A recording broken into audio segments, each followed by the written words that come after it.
वंश सूर्य वंश में जितने बड़े बड़े राजा हुए ना, मैं आपको बताना चाहूंगा, अलग नहीं हुए।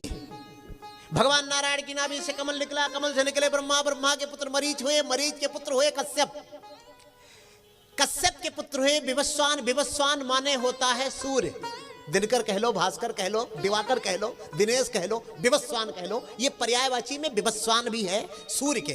विवस्वान के पुत्र हुए श्राद्ध देव वैवस्वत मनु, और मनु के पुत्र हुए इक्ष्वाकु। मनु के 10 पुत्र थे। हालांकि 2 मिनट जरा एकाग्रता से सुनना, मैं आपको एक एक बात बताने का प्रयास करूंगा। इक्ष्वाकु, नृग, सरयात, दिष्ट, धृष्ट, करूस, नरिष्यंत, प्रसध्र, नभग, कवि, ये 10 बेटे मनु के हुए थे। मैं केवल बड़े बड़े वाले बेटे की वंशावली सुना रहा हूं। महाराज मनु के इक्ष्वाकु, इक्ष्वाकु के पुत्र काकुत्स, काकुत्स के अनैना, अनैना के पुरंजे, पुरंजे के विश्वरंध, विश्वरंध के चंद्र, चंद्र के पुत्र साबस, साबस के बृहदास, बृहदास के कुबल्यास, कुबल्यास के मानधाता, मानधाता के अनरण्य, मानधाता के पुरपुत्र अनरण्य, अरण्य के त्रिशंकु, त्रिशंकु के पुत्र महाराज हरिश्चंद्र हुए।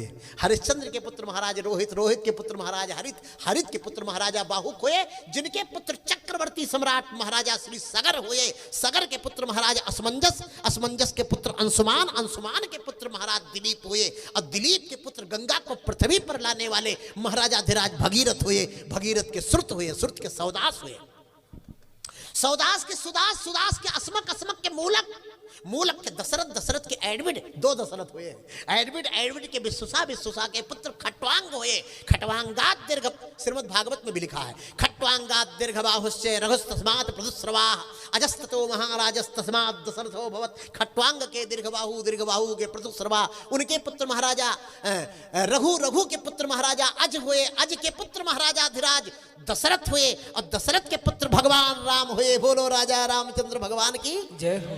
हाँ।